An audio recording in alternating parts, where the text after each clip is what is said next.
bem. Meu nome é Mônica, eu sou professora aqui da escola.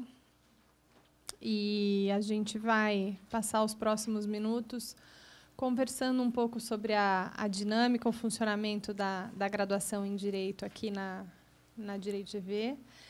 Mas, antes de eu começar, eu queria ouvir um pouquinho de vocês que tipo de expectativas ou de pré-conceitos, não necessariamente no sentido pejorativo, aí vocês têm em relação à Direito GV. Se vocês estão aqui hoje, é porque existe algum interesse, e esse interesse certamente nasceu de coisas que vocês ouviram falar a respeito dessa instituição e como ela se diferencia de outras instituições de ensino superior na área de direito, né? Então, eu queria começar ouvindo um pouquinho os que quiserem falar, né? Os voluntários, que tipo de... o que vocês imaginam dessa faculdade para o ensino de direito aí como opção de carreira para vocês? E aí?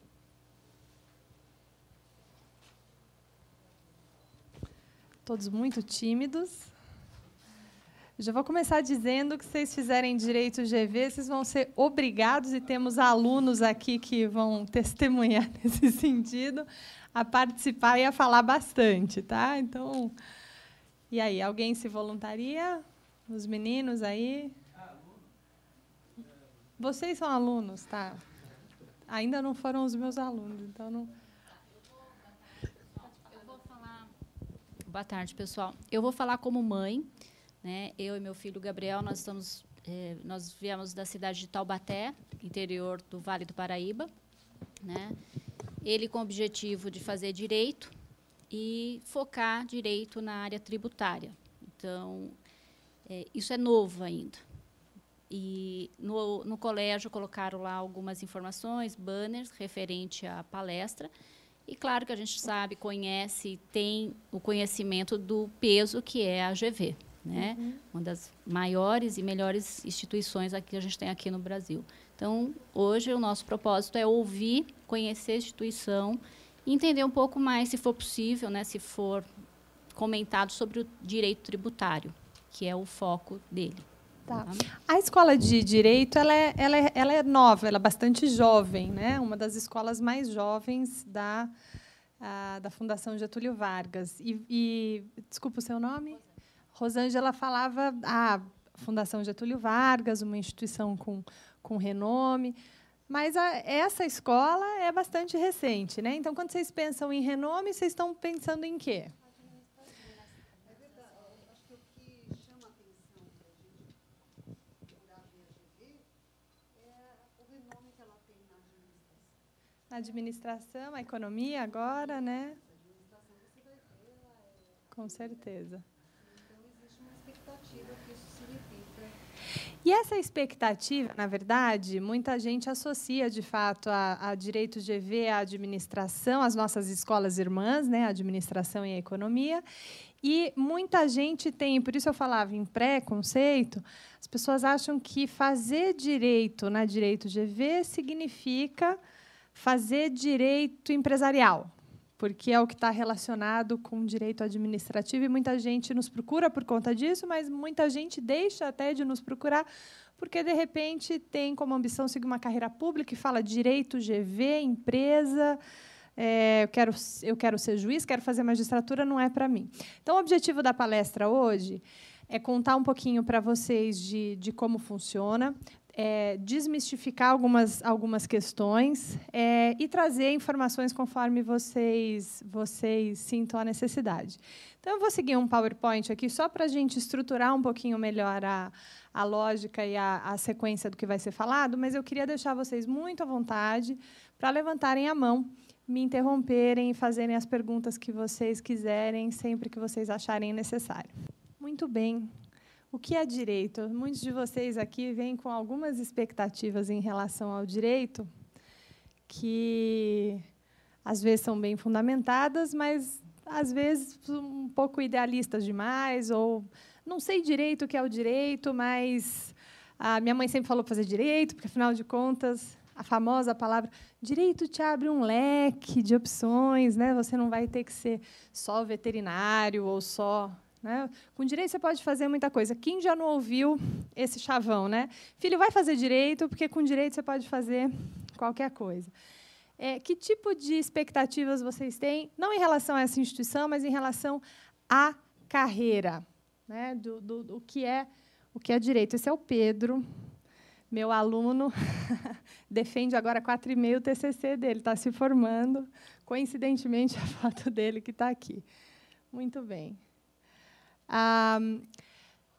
Queria ouvir um pouquinho de vocês. O que é o direito? Bem rapidamente. Quem está aqui hoje é porque, em alguma medida, se vê fazendo alguma coisa na área do direito. Daqui 4, 5 anos, vocês se veem fazendo o quê? Não tem que elaborar muito, é dizer uma palavra só.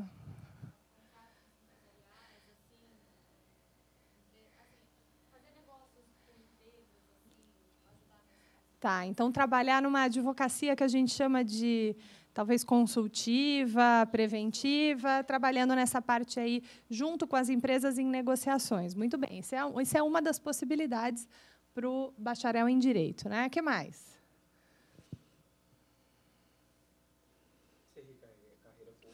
Carreira pública. Carreira pública surgiu muito na última conversa que eu participei, quase que 90% da turma, quero ser juiz, quero ser promotor, carreira pública. E aí, no que tange formação sólida, como professora da instituição, já estou aqui desde 2005, eu garanto para vocês que vocês aqui, diferentemente, talvez, da maioria das faculdades de Direito no Brasil, vocês serão obrigados a estudar. Essa é a faculdade de Direito onde você não vai passar levando com a barriga, né? Como a gente vê acontecer aí em muitas faculdades. A começar porque esse é um curso que vai exigir de vocês, nos 3 primeiros anos, uma dedicação integral, né? Vocês vão chegar aqui de manhã e vão sair daqui no final da tarde. Vocês vão estar estudando o dia inteiro, e, a hora que vocês chegarem em casa à noite, vocês vão fazer as leituras, se preparar para provas, para seminários, para debates em aula, que vão ser solicitados de vocês no tempo subsequente, né? Então, é uma escola que, de fato, acompanha. Nós somos uma escola pequena, nós recebemos 55 alunos por ano, e, logo, isso permite que a gente acompanhe vocês muito de perto, né? Eu acabei de sair, até atrasei um pouquinho, peço desculpas, do conselho de graduação, que estava acontecendo agora na hora do almoço, onde nós passamos aluno por aluno, né? Todo mês a gente senta, todos os professores, e discutimos aluno por aluno, acompanhamento, está indo bem, não está, está presente em aula, não está, como é que estão as notas, como é que estão as faltas. Aluno começou a faltar muito, se desinteressar. Cada aluno tem um tutor dentro da escola. O tutor vai conversar. Bom, vamos conversar com ele, ver o que está acontecendo. Então, esse acompanhamento, de fato, existe. E, se ainda assim você não tiver muito afim de estudar, de fazer as suas coisas, você vai reprovar, né? E, com muitas reprovações, você vai jubilar e você não vai se formar nesta instituição. Então, se existe um lugar onde eu assino embaixo, aqui a sua formação vai ser muito sólida, porque a escola vai exigir de você uma dedicação muito grande, essa escola é a Direito GV. Tá? O que nos leva a um outro preconceito que existe contra a instituição, que é: quem aqui já ouviu falar que direito você aprende mesmo na prática? Direito eu aprendo quando eu começo a estagiar. E aí você fala, pô, mas na Direito GV eu vou passar 3 anos integralmente na faculdade, e quer dizer que eu só vou estagiar no 4º e 5º ano, se eu quiser? Então, isso significa que eu não vou aprender direito na prática? Como é que funciona isso? Existe esse preconceito em relação à GV, e eu estou aqui para dizer para vocês que essa formação muito sólida ao longo da formação de vocês, inicial, esses 3 anos, é exatamente o que permite a vocês estagiarem, quando for o momento de estagiar, em excelentes escritórios e estagiarem fazendo as atividades mais complexas que se exige de um estagiário de direito, que não seja corre para o fórum levar papel, atende telefone, manda cliente esperar na sala, né, na sala ali, na antessala. Então, nas grandes instituições ao redor do mundo, o lugar de se aprender direito é em sala de aula. É um equívoco a gente achar que o lugar de se aprender direito é no estágio. Se fosse assim, ninguém precisava fazer faculdade. A universidade deve ser um local de formação do aluno, e não um local por onde o aluno passeia, pega um currículo e vai aprender, de fato, na prática. É claro que a prática é muito importante, sim, por isso ela está prevista no nosso cronograma nos 2 últimos anos. Tá? E eu vou falar um pouquinho mais da feira de estágios um pouco para frente, mas a escola ela cuida de trazer essas ofertas para vocês também nos últimos anos de formação. Tá? Muito bem. Então, no que trabalha o profissional de direito, ele vai fazer contratos, acompanhar negociações, ele pode seguir uma carreira pública, ser delegado, ser promotor, ser defensor, juiz. Ele pode ser um pesquisador, né, como eu optei. Sou pesquisadora e sou professora. Eu sou docente em período integral. Eu deixei a advocacia para me dedicar integralmente à pesquisa e ao ensino, que é o que a gente vê nas instituições de ensino fora do Brasil. As grandes instituições de ensino têm professores vinculados de forma integral à docência e à pesquisa. Isso traz um diferencial para vocês tremendo. Então, não tem professor que está trabalhando, que está advogando, isso não vai fazer falta. Vocês têm os professores que estão advogando e que trazem essa experiência para vocês também. Ela é relevante para algumas matérias específicas, né? Mas, de forma geral, um professor que está dedicado de forma integral, isso no Brasil acontece pouco, porque o ensino do direito paga muito mal. O ensino, de forma geral, no Brasil, paga muito mal. Então, a razão pela qual vocês têm, na maioria das faculdades, professores que... e aí é muito comum o professor ouvir a pergunta: professora, a senhora não trabalha? Né? Quantas vezes eu já não escutei essa... Não, eu sou professora e então a senhora não trabalha mesmo, a senhora só dá aula, né?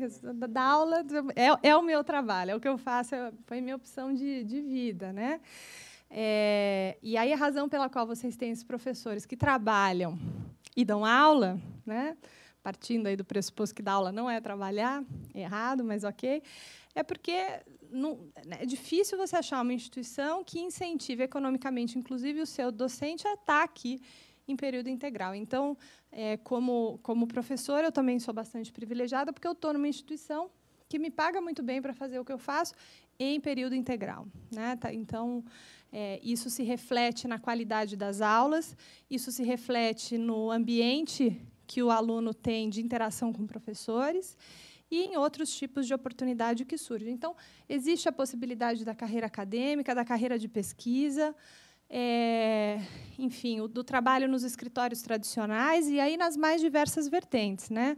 Trabalhar com advocacia criminal, trabalhar com, já te dou a palavra, trabalhar com, enfim, direito tributário, né? Como o colega aqui já tem um interesse, vou trabalhar, enfim, e aí as oportunidades são as mais diversas possíveis.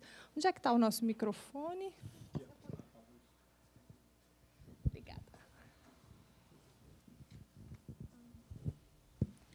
Eu só queria saber um pouco mais o que seria essa parte da pesquisa, assim, porque eu sempre ouço falar assim, ou é escritório ou é a carreira pública. Eu nunca ouvi, ou você, sei lá, pode ser professor, mas essa parte da pesquisa, para mim, eu nunca... Então, vamos lá. Vou dar um exemplo bastante prático de um grupo de pesquisas que eu coordeno aqui dentro da escola. Eu não me apresentei direito, mas vou fazer agora. Eu sou doutora em Direito Internacional pela Universidade de São Paulo. Tenho mestrado em Direito Internacional também pela Universidade Federal de Santa Catarina e algumas outras especializações. A minha graduação eu fiz na Universidade Estadual de Londrina. Por isso que vocês escutam um sotaquezinho puxado para o R, mas de vez em quando. Muito bem. Eu optei por fazer da minha carreira uma carreira acadêmica. Então, quando eu me formei, eu já, claro que junto com um pouquinho de advocacia, eu fui fazer o mestrado, fiz 2 especializações, fui fazer o mestrado, fiz o doutorado, mas, junto com isso, dentro da GV mesmo, eu entrei na Direito GV no final do meu mestrado, eu desenvolvi trabalhos de pesquisa. E por que a pesquisa é tão importante para o direito? A gente entende que a pesquisa seja importante, por exemplo, nos laboratórios aí de medicamentos, né, na área química, na área farmoquímica, na área da biologia. Precisa pesquisar em direito? Por que a pesquisa no campo do direito é tão importante? Muito bem. Teu nome? João Vitor? João Vitor. Como é que eu vou fazer lei se eu não sei do que as pessoas estão precisando, né? Vou dar um exemplo bem prático para vocês. No momento, existe uma lei bastante importante. Eu sou professora aqui da casa, aliás, trabalho com direito internacional, mas o meu grande foco aqui é propriedade intelectual. Tá? Eu sou professora da disciplina de propriedade intelectual aqui da escola. Uma lei que está sendo reformada agora, está em discussão há bastante tempo, é a nossa Lei de Direitos Autorais, né? A Lei de Direitos Autorais brasileira, ela impede, por exemplo, que vocês peguem um livro na biblioteca, o levem até a casa de Xerox e façam ali cópia de 15, 20 páginas dele, né? Quem faz isso comete, de acordo com a nossa Lei de Direitos Autorais, uma infração a direitos, a determinado direito ali. A nossa lei não prevê nenhum tipo de limitação e exceção, por exemplo, para finalidades de estudo, ou mesmo na parte de, enfim, a parte de paródias, a parte... É uma lei extremamente draconiana. É uma lei que está em vigor desde 98, quer dizer que é uma lei recente, mas que não acompanhou as mudanças da sociedade. Reproduzir, por exemplo, comprei o CD na loja, joguei o CD para o meu computador, porque eu só escuto música, ninguém mais escuta música no aparelho de CD em casa, né?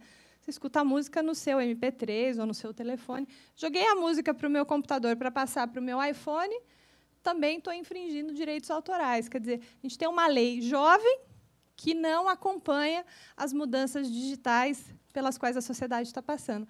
Então, por exemplo, eu coordeno aqui na escola um grupo de pesquisas, um núcleo de estudos em direito e inovação, e a gente tem algumas linhas de pesquisas aí bastante específicas. Então, tem um grupinho que está estudando exceções e limitações aos direitos autorais. Tá? Então, tem um pesquisador, 2 alunos de graduação e 2 alunos externos trabalhando nessa pesquisa. Então, a gente está olhando para a jurisprudência, para as decisões, olhando para a lei, a gente está olhando para a legislação de outros países, fazendo um estudo comparado. Como é que a gente pode contribuir para o debate atual da reforma da Lei de Direitos Autorais? Não é raro esses grupos de pesquisa serem chamados a compor, por exemplo, audiências públicas que acontecem em Brasília quando algum projeto de lei novo está em andamento ou existe algo em pauta nesse sentido.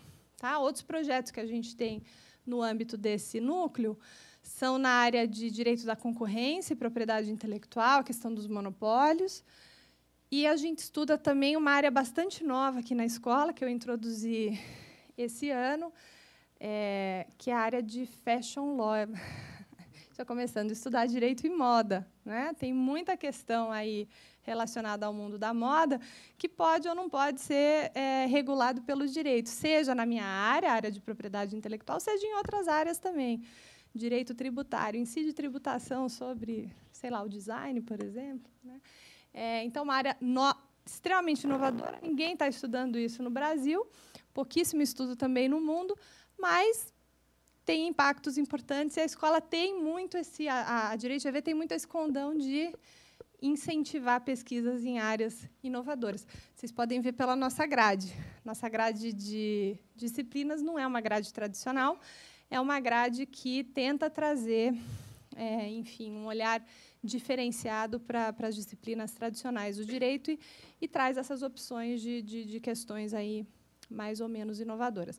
Vou dar um exemplo que eu usei na última palestra, o pessoal gostou bastante. Quem tem um telefone Samsung por aí? Há mais ou menos 3 semanas, houve um julgamento nos Estados Unidos. Vocês devem ter lido sobre isso nos jornais. Quem brigou contra quem e quem ganhou? A Samsung teve que pagar para a Apple 2 bilhões, não foi?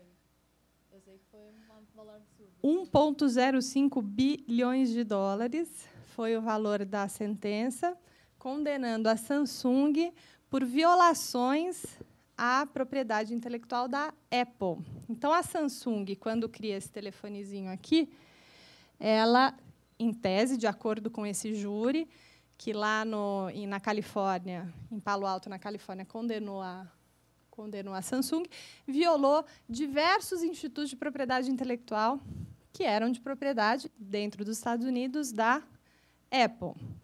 Então, por exemplo, vocês sabem como a Samsung pagou? 30 caminhões com moedas de 5 centavos. Oi?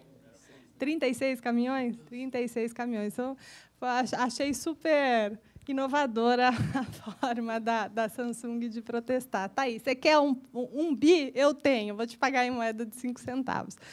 Muito bem. Essa foi uma decisão importante, a gente estudou essa decisão no curso de propriedade intelectual aqui que eu ministro. A gente mudou um pouquinho o programa, porque fazia mais sentido a gente estudar um caso recém-saído do forno do que olhar para a teoria, o que me leva bastante um pouco à dinâmica das aulas aqui na escola, né? Os nossos alunos, como eu disse no início, vocês não querem conversar, talvez aqui não seja o lugar para vocês. Necessariamente, vocês vão precisar se posicionar, debater, discutir, atuar ao longo das aulas. Tá? Então, a gente pegou a sentença desse caso e destrinchou. Durante 2 semanas, nós trabalhamos a sentença do caso Samsung versus Apple versus Samsung, na verdade, né? O júri na Califórnia deu praticamente ganho de causa a tudo que a Apple pediu. Então, por exemplo, só para vocês terem uma ideia, esse telefone aqui, uma foto comprometedora aqui, hein? Acho que eu vou deixar ele desligado. Ele violou diversos institutos de propriedade intelectual. Ele violou várias patentes, mas ele violou, por exemplo, o design. Nos Estados Unidos, se protege, existe uma patente de design, que é diferente no Brasil. E a Apple tinha a patente de telefone, essa era a descrição, telefone retangular com bordas arredondadas.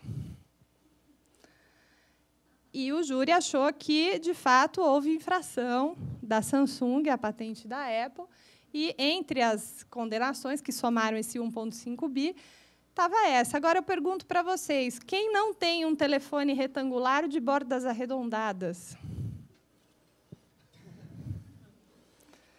É retangular e é de bordas arredondadas, né? Se não fosse, se eu tivesse ali o ângulo reto, ficaria difícil colocar e tirar do bolso, né? Poderia machucar. Todo telefone celular que eu conheço é retangular e tem bordas arredondadas, né? E aí, será que esse tipo de patente de design deveria ser concedida para começo de conversa, né? Será que isso não veda a inovação, não veda que outras empresas concorram no mesmo mercado? Daqui agora eu vou ter que ter o telefone circular, telefone em formato de coração, porque se o retangular com bordas arredondadas está tomada pela Apple, ninguém mais pode fazer nada, não é? Enfim, a lógica do curso foi bastante nesse sentido. A gente foi olhando para a sentença e, a partir da sentença, a gente foi questionando os institutos, a gente foi entender a patente por meio da sentença. Então, em vez de eu trazer uma aula bastante expositiva, a patente é blá, blá, blá, blá, blá, blá, vamos olhar para um caso prático e, a partir dele, vamos tentar entender, né? Então, funciona bastante assim. A maioria dos cursos das disciplinas tem essa dinâmica de trabalho com os alunos e funciona muito bem. Botar vocês para trabalhar funciona muito bem, porque vocês, só por terem passado no nosso vestibular, que é uma peneira já bastante fina, vocês são muito bons quando vocês entram aqui. Então, a gente tem um material muito rico e a gente faz questão que vocês sejam colocados a pensar mesmo. E, diferentemente, talvez, da faculdade que eu fiz, vocês são incentivados o tempo todo a questionar, né? Mas por que é assim? Então, por que precisa de pesquisa? Será que essa lei está valendo? Será que é disso que a sociedade está, de fato, precisando? Ou será que a gente pode questionar? E o ensino bem tradicional do direito vai deixar o aluno sentadinho, quietinho, ouvindo, O professor vai estar lá com seu terninho, de preferência num palanque, né, ditando para os alunos a verdade, né? Quando na verdade o que faz diferença mesmo na vida prática dos alunos, ou na vida prática de vocês, quando vocês deixarem de ser alunos, é conseguir interagir, é conseguir construir argumentos, é conseguir debater, é conseguir rebater ideias, enfim, construir teses aí, que seja na área que for, seja na área de pesquisa, na área da advocacia consultiva, da contenciosa, seja numa dinâmica de ensino mesmo. E isso vocês necessariamente vão ter que fazer aqui dentro, tá? Isso é um pouco diferencial. Vou te devolver seu telefone. Vou passando aqui, tá? Obrigada. E vamos lá. Aqui algumas, só para a gente passar rapidinho por algumas das possibilidades aí de trabalho para o profissional do direito, né? Inserção internacional, assessoria a organismos internacionais, arbitragem internacional, representações diplomáticas, direitos da pessoa humana, são algumas das possibilidades, né? Há uns 3 anos, mais ou menos, eu coordenei aqui na escola também a edição de uma publicação que a gente fazia em parceria com uma organização que tinha sede em Genebra, o ICTSD, e era uma organização, a gente olhava para a OMC, para a Organização Mundial do Comércio, e redigíamos artigos críticos em relação à organização no que tange o desenvolvimento sustentável. Então, será que as regras de comércio internacional estão, de fato, contribuindo para um desenvolvimento sustentável, para o desenvolvimento, enfim, dos países envolvidos ali no contexto, sim ou não? E esse era, então, um trabalho, a gente envolveu alguns alunos de graduação, que a gente fez aqui na escola em parceria com uma organização internacional, né? A questão da arbitragem, a escola é bastante conhecida, apesar de ser muito jovem, é bastante conhecida pelo sucesso que os nossos alunos já tiveram nos MUTs. MUTs, para quem não conhece, são simulações internacionais aí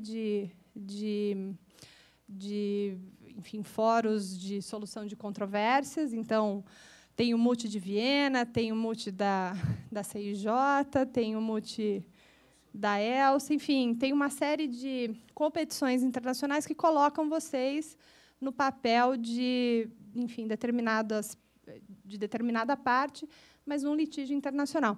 Uma das competições que a gente teve maior sucesso e muito rápido, porque as primeiras turmas já ganharam essa competição, foi a competição da CCI, que é a Câmara de Comércio Internacional, de Paris, que é na área exatamente de mediação e arbitragem, né? Muito bem. No espaço empresarial, vocês podem optar por trabalhar nas indústrias, nos sindicatos, vocês podem prestar assessoria, né, no empresarial também. Sociedade civil também tem espaço para atuação no profissional de direito, em ONGs, em OCIPs, agências reguladoras, órgãos do governo. Na universidade, como eu dizia, existe sempre essa possibilidade de trabalho como pesquisador, como professor. E fora de advocacia, as mais diversas áreas, né? Com certeza, vocês já vêm aqui como... Desculpa, é o Gabriel, né? O Gabriel já acha que direito tributário talvez seja o que vai lhe interessar. Pode ser que sim, pode ser que não, né? Pode ser que, ao longo de 5 anos aqui, e tendo experiência com outras áreas do direito, ele descubra que tributário é legal, mas que propriedade intelectual é muito mais, né? E, quem sabe, você vai mudar de área aí. Bom, ensino jurídico no Brasil, só para a gente retomar, já dei uma palhinha para vocês, mas, tradicionalmente, a aprendizagem ela é feita de forma bastante partilhada, o mercado está saturado hoje de faculdades de direito. São muitas faculdades de direito formando maus profissionais, né? O índice de aprovação na OAB, se a gente pegar Brasil, ele é baixíssimo. Em determinados estados, ele não chega a 6%. Então, vocês imaginem, e não estou falando de estados aí pouco povoados, não. Estados aí com muita gente que não consegue aprovar nem 6% dos bacharéis em Direito. Então, existe uma saturação do mercado e uma saturação composta aí por um número muito grande de faculdades que estão mais interessadas na mensalidade que vocês vão pagar e tem um volume grande, do que na qualidade do ensino de forma concreta. A educação, tradicionalmente, muito doutrinária, muito formalista, uma educação paroquial, baixo índice de aprovação na OAB. Em suma, a gente tem o mercado de ensino do direito, uma massificação do ensino. Tá? O que a sociedade precisa? Ela precisa de soluções pré-judiciais, na parte aí da advocacia consultiva, preventiva. Hoje em dia é muito mais interessante você prevenir conflitos do que, de fato, lidar com eles quando eles já estão instalados, né? Essa faculdade tem essa preocupação de trazer isso para vocês. Conhecimento interdisciplinar, né? É um pouco em relação à língua, né? Hoje em dia, o mercado não espera mais que você fale inglês. Ele assume que você fala inglês muito bem e as outras línguas que você vai trazer vão ser o seu diferencial.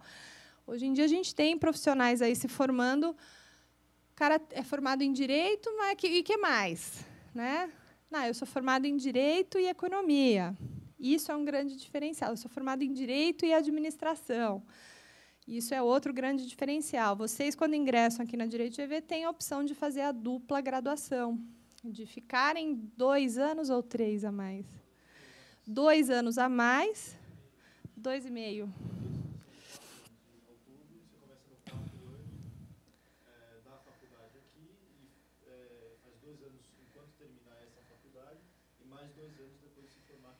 Então, no total, dá 2 anos a mais, né? Em vez de 5, 7. Você fica 7 anos aqui, mas você faz a dupla graduação, né? Olha, eu tenho um aluno que fez a dupla, está se formando agora. A dupla e... Ou não, está no... Bom, eu não vou lembrar agora, mas fez a dupla e fez à noite ainda uma 3ª faculdade na USP, né? Então, exige demais, assim, namorados, namoradas, cinema, vocês esquecem, né? Mas, enfim, a oportunidade está aí. Mas não precisa fazer em 7, vocês podem espaçar isso um pouquinho mais, ficar um pouco mais de tempo, mas o fato é que vocês têm essa oportunidade, né, de ter a dupla graduação. Isso é um grande diferencial hoje para o mercado. Habilidade trânsito internacional, né? A escola tem convênios. Eu acho que vocês receberam uma brochura aí, né? Em alguma página aí dentro, vou te emprestar esse aqui. Pedir para vocês. Eu quero, por favor. Tem uma página que lista para vocês os convênios que a gente tem com instituições fora do Brasil. Obrigada. É a página 18 e 19. É esse mundinho aqui, ó. Então, cheguei no 4º ano, 5º ano, quero fazer estágio. Vai fazer estágio? Estágio não, intercâmbio, vai? Para onde? Então, a gente tem aqui um colega, a palavra já vou passar para você, que vai, semestre que vem, fazer intercâmbio na Holanda. Então, olha, na Europa vocês têm todas essas opções, né? Alemanha, Espanha, França, Holanda, Suíça, Itália, Portugal. Nos Estados Unidos, a gente tem convênios com Harvard, com a NYU, em Nova York, Chicago, Canadá. América do Sul, tem uma outra colega que, aluna minha, semestre que vem, está indo para a Colômbia, para a Universidade de Los Angeles. Então, esse trânsito internacional é algo que a gente preza bastante para que vocês tenham aqui na escola. A escola facilita isso para vocês, porque isso também é um diferencial para quando vocês são jogados aí ao mercado, né? Responsabilidade social, uma outra frente bastante importante também. Muito bem. Por que a Direito GV, né, dado esse cenário aí? Inovação na metodologia e nos conteúdos do ensino jurídico, isso vocês já veem pela grade, já falei um pouquinho da estrutura das aulas, né? A aula que você vai sentar e só ouvir o professor raramente ela vai acontecer. Ela acontece. A aula expositiva também é importante para a construção do conhecimento, mas ela não é a regra nessa instituição. Tá? Métodos participativos, oficinas e clínicas de prática jurídica, curso integral, né? Então, como eu disse, nos últimos 2 anos o horário é flexível para vocês conseguirem fazer intercâmbio, conseguirem fazer os estágios, programas de iniciação científica, dupla graduação, inserção profissional. A escola oferece para vocês a feira de estágios. Eu vou deixar para os alunos aí falarem um pouquinho da feira de estágio para vocês, senão eu vou ficar com o microfone até 4h30 da tarde. É bem fácil para mim fazer isso. Diálogo constante com o mercado de trabalho, convênios com universidades estrangeiras, vestibular diferenciado. Bom, são 50 vagas por ano, podendo ser disponibilizadas até o máximo de 60, a média de 20 candidatos por vaga. A nossa mensalidade hoje custa R$ 3.743. E aí vocês vão me perguntar, não posso pagar essa mensalidade por mês. Isso significa que a Direito GV deve sair do meu horizonte de possibilidades? Não, porque a escola oferece para vocês bolsas de estudos. E bolsas de estudos diferenciadas. Você tem a bolsa de estudo por mérito. Tá? E aí eu vou falar das bolsas não reembolsáveis. Significa que você recebe a bolsa e não precisa pagar nada de volta. Tá? E a gente tem a bolsa por mérito, que é a bolsa Dr. Luiz Simões Lopes. O primeiro colocado no vestibular, então, aquele aluno que passou, ou aluna, em primeiro lugar, ela não vai pagar a mensalidade do primeiro ano. Se ela for a primeira aluna no ano seguinte, se as suas médias se mantiverem as mais altas, ela também não vai pagar o ano subsequente. Então, é uma bolsa por mérito. Ainda que você seja ultra, super bilionário, se você for o primeiro aluno, por mérito, você ganha essa bolsa. Tá? A gente tem a bolsa de estudos Direito GV, são até 10 bolsas por ano, que variam, elas são ou de 100% ou de 50% do valor das mensalidades, e essa bolsa leva em consideração o mérito, mas também as condições socioeconômicas do aluno. Então, o aluno pode pleitear uma bolsa não reembolsável, quer dizer, você ganha ela de fato, não precisa pagar nada de volta, que vai levar em condição também tuas condições, leva em conta as suas condições socioeconômicas. E a gente tem a bolsa de manutenção, que é nova, é o endowment. São bolsas mensais de R$ 850 para os alunos que têm a bolsa Direito GV. Então, você é um aluno muito bom, não pode pagar a mensalidade, foi contemplado com a bolsa, quer dizer, você não vai pagar a mensalidade da escola. As bolsas endowment te dão mais R$ 850 por mês para você se manter. Né? A gente acha que é um valor que vai ajudar você, de repente, a pagar a sua moradia, se você não é de São Paulo, alimentação, custo com livros, com xerox, enfim. Tá? E existem também as bolsas reembolsáveis, que é o fundo de bolsas aí. A escola ajuda você a financiar a mensalidade e que você vai começar a pagar depois que você se formar. Né? Então, as modalidades aqui, a gente tem a bolsa de estudos, que financia semestralmente de 20% a 100% do valor das mensalidades, material escolar, moradia, transporte e alimentação. E essas são bolsas que vocês pagam, começam a pagar, acho que 1 ano depois de formado, e pagam por quanto tempo? 10 ou 11 anos? É um financiamento mesmo para vocês pagarem depois. E aí, já te dou a palavra, alguém sempre levanta a mão, não sei se era essa a sua pergunta. Pô, será que depois de formado, 1 ano depois de formado, eu já vou ter condições, eu já vou estar ganhando para pagar a minha bolsa? A nossa experiência com as turmas que já se formaram, né, com os alunos que já saíram da escola, é que sim. Esses alunos estão empregados, esses alunos estão trabalhando em ótimos escritórios, enfim, empresas, estão fazendo mestrado, doutorado fora, e já estão recebendo salários que permitem eles, não é o pai e a mãe, não, eles mesmos, pagarem essas bolsas. Você tinha uma pergunta? Você fala no microfone? Eu queria saber se a FGV ela tem convênio com a Fiesp. Se ela participa do financiamento pela Fiesp. Eu acho que não. Tá? As modalidades de bolsa oficiais são essas, mas eu te aconselharia a fazer uma pergunta aí por e-mail mais oficial, tá? Eu acredito que não. Eu não tenho conhecimento. Sim. Vou passar aqui, ó. Só porque a gente está gravando, tá? Você já falou, mas com relação à OAB, eu queria saber se esse 100% de aprovação é para o recém-formado. Muito bem. Já entramos aqui, né? Aprovação de 100% na OAB. É. Mas é para o recém-formado ou você leva em consideração alunos aprovados no outro ano? A questão do percentual de aprovação da OAB, vocês hoje já podem prestar a OAB antes mesmo de se formarem, né? Então, quando às vezes aparecem o valor mais baixo, é que tem alunos que já estão prestando. Então, imagine que eu tenho uma turma me formando agora. Muitos desses alunos já prestaram a OAB e já passaram lá atrás, né? Então, eles não entram nesse cômputo agora. Então, quando a gente fala em 100% de aprovação na OAB, se a gente pegar a totalidade dessas turmas, mas a gente tem que excluir os alunos que não entrariam como passantes, vamos dizer assim, nesse semestre, porque eles já passaram anteriormente, né?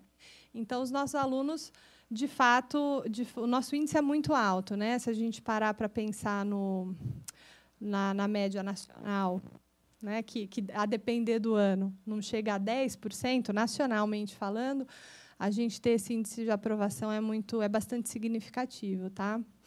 Os alunos têm um acompanhamento bastante rigoroso em relação à OAB. Vocês, eu não sei se é no quarto ou no quarto e quinto, mas vocês fazem o cursinho também aqui dentro da escola. A escola está muito preocupada com o ingresso de vocês no mercado. Então, acompanhar essa dedicação e o estudo de vocês para a OAB é bastante significativo também, tá? Bastante relevante. Eu vou deixar... Está chegando aqui nossos egressos, a gente tem ainda o nosso atual aluno aqui para conversar um pouquinho com vocês. Acho que eles podem falar um pouquinho mais sobre essas questões. Mercado, feira de estágios, eu vou deixar para eles falarem também, mas só para a gente não esquecer dos números, cada aluno a feira de estágios acontece a partir do 4º ano, tá? Vocês não vão atrás dos escritórios, os escritórios procuram a Direito GV, porque eles querem os nossos alunos como estagiários, tá? Cada aluno recebeu 5,6 convites para entrevistas, eles realizaram 3,3 entrevistas e receberam mais que 2 propostas de estágio. Então, o valor médio hoje pago para estagiário é de R$ 1.400, né? Isso vocês começam a receber ao realizar o estágio. Quer dizer que vocês escolhem, na verdade, onde vocês vão estagiar. Tá? Em última instância, é isso. Vocês não estão correndo atrás dos escritórios, não. O mercado, 74% dos nossos formados estão hoje, os alunos que já se formaram, né, já estão no mercado, em escritórios, bancos e bancos de investimento. Faixa salarial de início de carreira varia de R$ 3.000 a R$ 5.000. 16% em órgãos públicos, pesquisa, negócio próprio, 10% fazendo mestrado ou LLM fora. Vem aí o primeiro processo importante na vida de um grande advogado. Eu adorei essa chamada, pessoa que... Quem que bolou essa chamada aí? Achei brilhante. Muito legal. Peculiaridades do vestibular.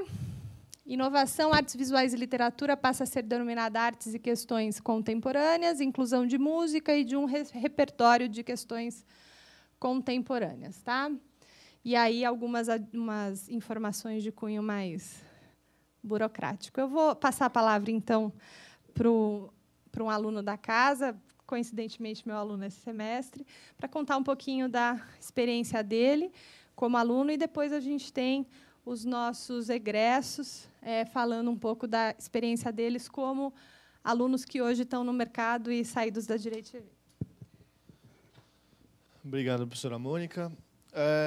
Bom, minha primeira conversa com advogados aqui na faculdade, eu queria um pouco ouvir quais são as expectativas de vocês para o momento em que vocês forem alunos, né? Antes, um pouco do Daniel aqui, do Vitor, que já são ex-alunos. Queria saber... Eu vou contar um pouquinho como é que é o dia a dia. A gente tem bastante aula. O período integral não é uma mera formalidade, é um período integral mesmo. A gente fica 3 dias por semana até 5 horas da tarde, aqui na faculdade. 4h40, né?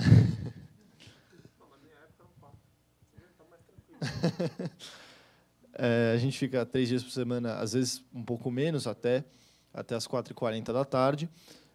Tem que ler bastante. O pessoal do primeiro ano que acabou de ter esse primeiro contato com ler bastante e sabe como é que é. Já estão um pouco traumatizados, mas estão superando o trauma, né? Os dias de sábado, a gente não tem aula. Não sei se isso devia ser alguma dúvida de alguém, mas a gente não tem aula, mas ele é computado como dia letivo, de tanto que a gente tem que estudar. Então, assim, o que, sem dúvida, dá para dizer é que tem que estudar bastante. Os primeiros semestres são realmente bastante introdutórios. Eu acho que eles ainda não tiveram oportunidade de encarar nenhuma matéria prática do direito ainda no segundo semestre, como, não sei, societário, administrativo ou propriamente tributário. São matérias que a gente tem entre segundo e terceiro ano. E, basicamente, acho que é isso. Eu queria mais ouvir qual é a expectativa de vocês, seja com o estudar, seja com o estar frequentando o ambiente da faculdade e afins. Oi, boa tarde. É que antes de entrar na faculdade, eu preciso passar no vestibular. Então, minha dúvida vai ser mais sobre o vestibular. Claro. Eu estava vendo as questões e, por exemplo, o vestibular de geografia da GV, ele tem muitas questões assim, muito específicas. Por exemplo, acho que no ano passado caiu uma questão sobre o novo tipo de agropecuária no oeste do Pará. Foi alguma coisa assim. E, tipo, eu virei assim, como eu vou saber da agropecuária do oeste do Pará? E, tipo, eu queria saber qual foi o tipo de preparação que vocês tiveram, se vocês fizeram algum cursinho especial, se foi só escola e leram tudo que era possível, até do Acre, sei lá, alguma coisa do tipo. E é isso. Bem, com relação ao vestibular, essa parte, a especificidade, eu, particularmente no meu caso, não caiu nenhuma especificidade. Eu sou de São Paulo, eu frequentei a Escola Nossa Senhora das Graças, no colegial, que é no Itaim.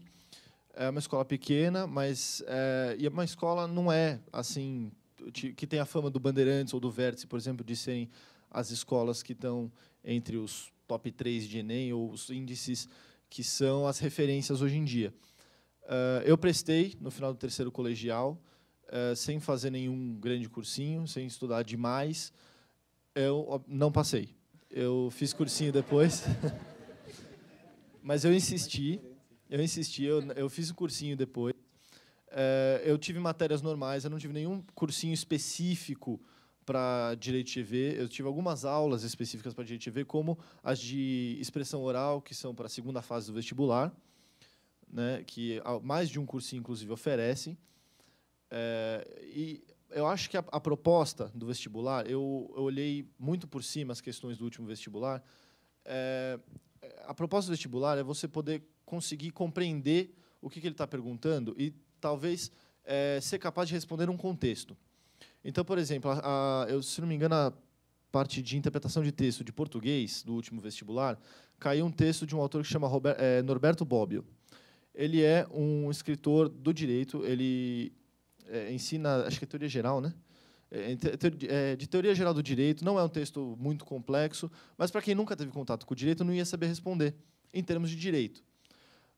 Mas a ideia era você pegar a percepção geral do que o texto trazia e conseguir aplicar no contexto. Então, a pergunta sobre a agropecuária do oeste do Pará, acho que o que eles estavam esperando que você respondesse é alguma coisa contextualizada com a agropecuária da região, por exemplo. Então, você ter algum nível de certa forma, é uma palavra perigosa de usar criatividade, mas, de certa forma, uma criatividade ou uma adaptabilidade para a questão. Você conseguir entender que o que ele está perguntando, por mais que seja específico, não demanda necessariamente uma resposta assim, a agropecuária do oeste do Pará, que com certeza ninguém estudou, é essa, entendeu? Até porque, se for pensar em vestibulares específicos, os vestibulares do Rio Grande do Sul são famosos por isso, né, de ter história da região. É uma coisa que eu, como paulistano, não teria noção, e eles esperam como conteúdo obrigatório. Eu acho que a ideia não é ser um conteúdo obrigatório você saber a agropecuária do oeste do Pará, entendeu? Oi, eu sou o Vitor, eu já sou formado, mas eu vou responder ao do vestibular também. Desculpa, Por favor, Rafael. Acho que, como o Rafael falou, ninguém que prestou vestibular estudou qual é o tipo de agronegócio que acontece no oeste do Pará. Ninguém sabia essa resposta. O que as pessoas que provavelmente acertaram, estudaram juntaram duas coisas. Primeira coisa, na sua aula de geografia você sabe qual é o tipo de solo, qual é o tipo de vegetação, qual é o tipo de clima, qual é o tipo de economia que acontece naquela região. Você junta esse conhecimento com a leitura de jornal que você provavelmente deve fazer todos os dias para esse tipo de vestibular. Provavelmente, com essas duas coisas, você constrói uma resposta adequada. Mas eu aposto que ninguém sabia, ninguém estudou o que acontece ali. Porque é impossível prever. Isso provavelmente não está nem na descrição do que cai no vestibular, deve estar muito geral. Deve estar Pará não, Brasil, agronegócio, enfim. Então, eu acho que você tem que juntar esses dois tipos de conhecimento. Aquele conhecimento de geografia que você nunca soube exatamente por que estava estudando, qual é a vegetação, qual é o clima, se chove, se não chove, o que nasce naquela terra, com um jornal. Boa tarde. Sem querer me precipitar, assim, mas a segunda fase oral, eu queria saber como é que funciona. A segunda fase é composta por uma dinâmica, acho que não mudou, né, desde que eu prestei vestibular, faz 3 anos já, mas é uma dinâmica oral composta por 3 etapas. Você é selecionado junto com mais 10 pessoas, junto com mais 9 pessoas, perdão, em média, numa sala. Você é enviado para outra sala, em que você tem um grande círculo de mesas e 2 pequenos círculos de mesas. A primeira etapa da prova demanda que você faça uma exposição oral de 2 minutos, em que você consiga demonstrar fluência, que você consiga demonstrar conceitos gerais, e nunca pede nada muito específico, tipo qual que é o agronegócio do oeste do Pará.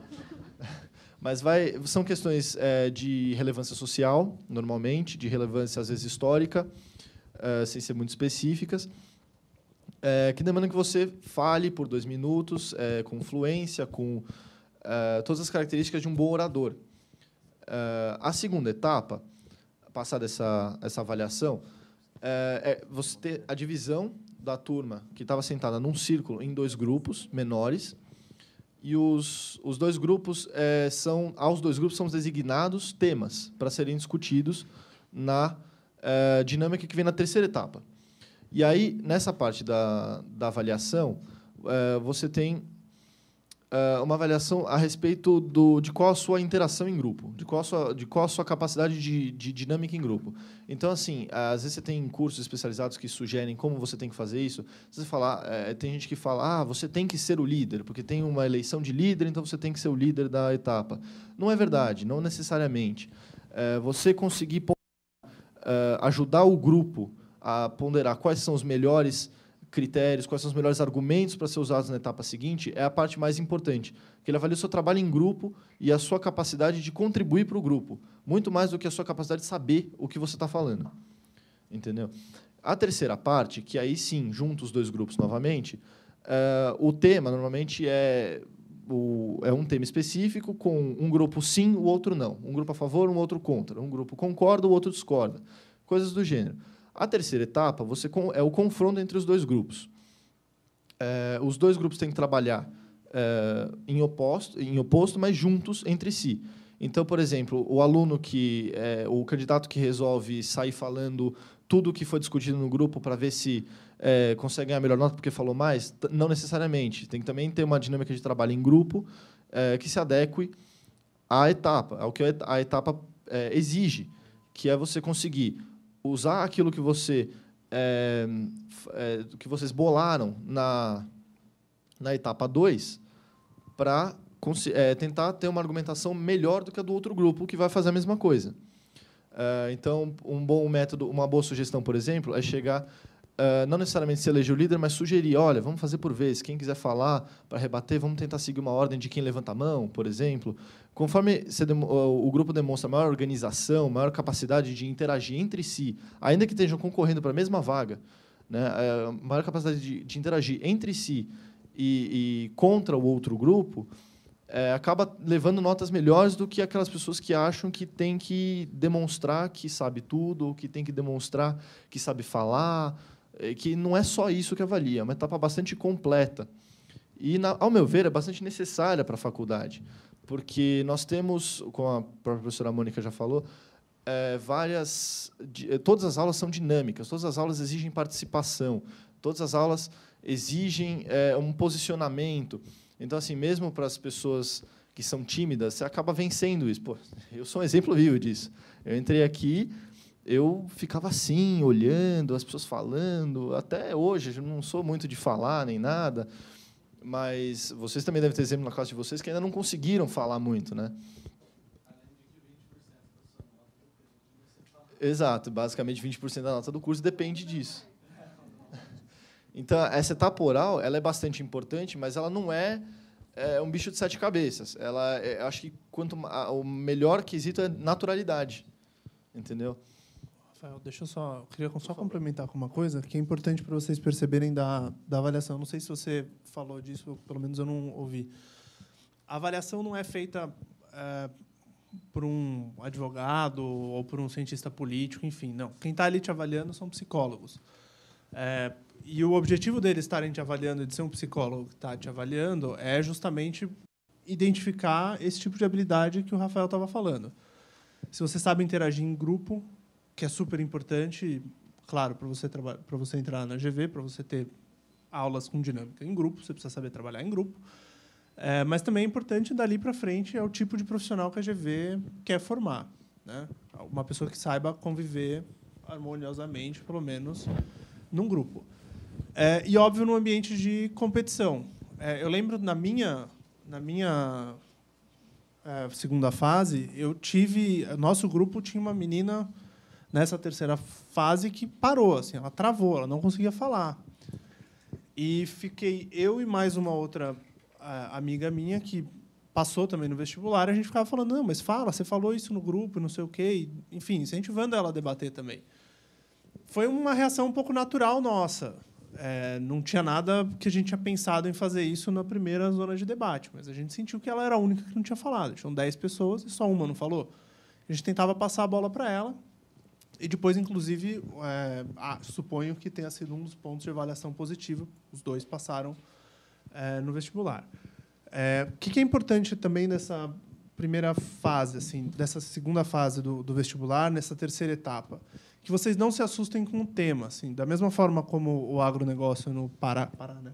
No Pará pode ser assustador numa fase escrita, você receber na sua segunda fase que um tema para você defender, por exemplo, que a colonização portuguesa não influenciou os problemas sociais brasileiros hoje, talvez soe estranho para um aluno de terceiro colegial ou que esteja no cursinho. Esse foi o meu tema. E eu lembro, e o tema do outro lado foi, olha, bem influenciou. E a dinâmica que aconteceu naquele momento é uma dinâmica que você imagina assim, você tem exemplos de superação e tudo mais, aquela coisa que você viu no colégio. A minha equipe foi muito surpreendida, porque do outro lado tinha um cara que tinha feito arquitetura na FAO já, e ele tinha todo um desenho, ele construiu todo o discurso dele com base em como as cidades brasileiras foram construídas segundo as cidades portuguesas, de uma forma a aumentar a desigualdade social, etc., etc., etc. Ele abriu com isso. A gente não tinha, obviamente, ninguém tinha uma noção de arquitetura, quanto mais da arquitetura portuguesa. Mas, enfim, dessa dinâmica que surgiu, passaram dos 10 alunos que estavam lá, 6. Suponho que tenha sido uma boa segunda fase para todo mundo ali, mas, enfim. Eu queria saber qual é a participação do inglês nas 2 avaliações. 2 avaliações, primeira e segunda fase? Olha, na primeira fase, o inglês, a língua inglesa exige que você consiga construir um texto, elaborar um texto que esteja bem organizado, com as ideias organizadas, como se fosse uma redação em português. São, acho que normalmente 3 questões, né, cada uma de um tamanho. Mas, no geral, é isso. Só em relação à segunda fase, antes de eu terminar da primeira, eu já ouvi algumas pessoas falando tem que fazer a dinâmica oral em inglês. Eu ouvi gente falando isso, mas eu nunca ouvi falar de ninguém que tenha feito a dinâmica em inglês. Eu não sei se eles podem me corrigir. É mentira? Não tem. Não tem, então, em inglês. Se tem, eu não estou sabendo, nunca soube. Não tem. Só para complementar, mas é uma prova difícil, tá? E ela tem que ser, porque vocês são exigidos a fazer muitas leituras em inglês. E algumas disciplinas que vão ser ofertadas para vocês, elas não são obrigatórias, logicamente, mas elas são importantes para a formação, são disciplinas também ofertadas em inglês. Eu leciono, um dos cursos que eu ministro na escola é um curso que é ministrado totalmente em inglês. Tá? E em relação à carga de leitura, a depender do curso, mais de 50% da carga de leitura acaba sendo feita em língua inglesa, porque é um material que existe mais de ponta sobre determinado tema. Tá? Então, se você entra e você não tem a capacidade de fazer essa leitura em volumes grandes e de forma aprofundada, você fica muito atrás. Então, o vestibular cumpre essa função também de peneirar o aluno, de trazer o aluno que, de fato, vai conseguir lidar com isso, né? Depois tem várias outras atividades, são complementares na escola, que exigem um nível de inglês, aí, tanto escrito quanto oral, de proficiência mesmo. Mas isso também a gente fala depois, só para deixar vocês no suspense. Mas, você. Só para encerrar em relação ao vestibular, o que se espera do inglês é você conseguir escrever, ainda que mais ou menos similarmente ao que você consegue escrever em português. Os cursos preparatórios de vestibular pegam muito pesado com redação, são matérias muito difíceis, inclusive o vestibular da GV também é difícil em redação, mas a estrutura do texto é mais ou menos a mesma. Então, assim, pelo menos no meu caso, né, particularmente, eu achei que muitas das coisas que eu aprendi na redação em português poderiam me foram úteis na hora de escrever minha redação em inglês. Né, que você estruturar com começo, meio e fim, você usar o melhor vocabulário que você tiver, sem querer arriscar demais, porque às vezes arriscar pode não ser muito bom, né? Mas às vezes o simples, né? O simples de fazer a sua ideia passar é mais importante do que você tentar rebuscar demais o vocabulário. Eu queria saber sobre a parte de raciocínio lógico matemático e se todas as matérias têm peso igual. Eu não tenho certeza se essa reformulação do vestibular, eu não sei o que impactou, porque eu não estou a par do que impactou. No meu tempo, no meu tempo de vestibular, a prova de matemática, raciocínio lógico matemático, ela não tinha peso mínimo. Ela só não podia zerar. Todas as provas você só não pode zerar. Algumas têm nota mínima. Eu não sei se matemática agora tem nota mínima ou não. Acho que isso aí é uma coisa que você precisa ver no edital. A Camila vai confirmar para a gente quanto que tem de peso, a gente dá uma resposta para você, senão durante, logo depois. Mas, assim, importante no raciocínio lógico matemático é lembrar que ele não é matemática. Se você pegar o tipo de exercício que tem na prova de raciocínio lógico matemático, historicamente, no vestibular da GV, ele é completamente diferente do que tem no vestibular de administração, na FUVEST, enfim. É raciocínio. Eu lembro que a minha prova eu fiz contando sempre nos dedos. Eu não confiava só na minha cabeça, eu ia contar nos dedos também. Dava para fazer. Não precisava de matriz. Quais são os outros nomes estranhos que a gente tem? Esses nomes estranhos aí da matemática, não precisava disso. Era basicamente entender quantas bolinhas cabiam num cubo e umas coisas assim. E para manter o estigma de que advogado, em geral, não é muito bom com conta, né? Depois. E uma coisa importante que o Daniel falou antes também em relação à questão do Pará, que acho que vai ficar assombrando a gente o resto do dia. Todo mundo entra mais ou menos em pé de igualdade, né? Acho que, para quem quer fazer direito, a dificuldade para matemática é meio que comum, né? Alguns são muito bons, isso sem dúvida, mas, no geral, acho que a maioria das pessoas tem a mesma dificuldade. Não se exige que você entre para fazer uma prova de cálculo que depois você tem em administração. Se você quiser, depois você faz cálculo na administração, mas, assim, à parte. Posso falar aqui? Eu queria saber se vocês têm simulação, por exemplo, do direito tributário, vocês têm como júri, ou até para fazer um contrato de negócios. Simulação, o que você quer dizer exatamente? Por exemplo, vocês pegam um caso X e vão julgar, como se fosse um advogado a favor, um contra, um juiz, ou então numa empresa, para formular um contrato, como que vocês têm esse tipo de treinamento? A gente tem várias matérias demandam simulação. acho que recorrentes, né, que demanda bastante simulação só de tributário, desses 3 anos que eu estou tendo. Mas, por exemplo, no primeiro ou segundo ano, até no terceiro, você tem bastante... você pega no primeiro semestre tem uma simulação. É uma simulação de introdução ao direito, do Dimitri, né? De direitos humanos também tem. Aí, assim, você varia, você tem algumas simulações por semestre, mas talvez no que você esteja perguntando, tributário é que mais tem. Então, as nossas aulas são divididas em plenárias e oficinas, né? Plenárias com todos os 50 alunos reunidos e oficina dividida em 2. As oficinas de tributário são sempre, no primeiro semestre desse ano foram, e esse ano também estão sendo, dinâmicas de simulação, com 4 grupos. Você tem 2 grupos que julgam, enquanto 2 outros apresentam posições antagônicas. Então, no primeiro semestre, eram posições...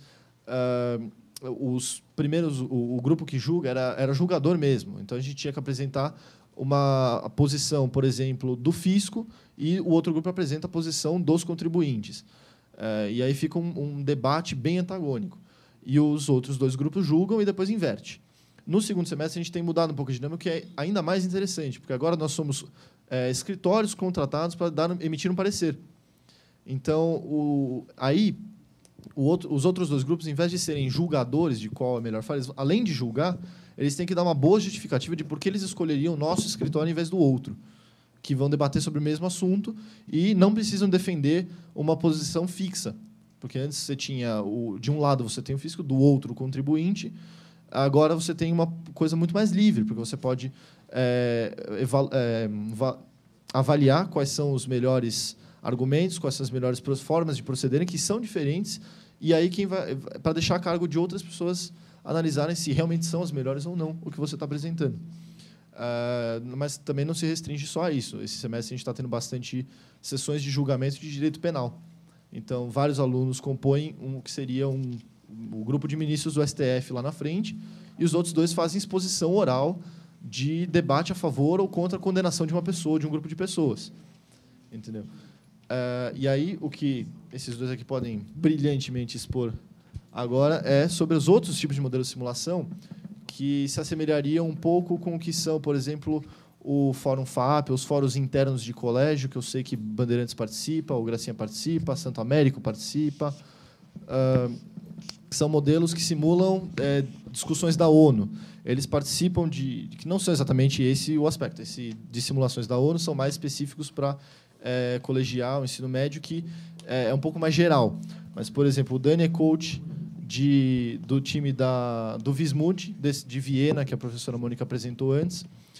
Você participou da CCI, né, Vitor?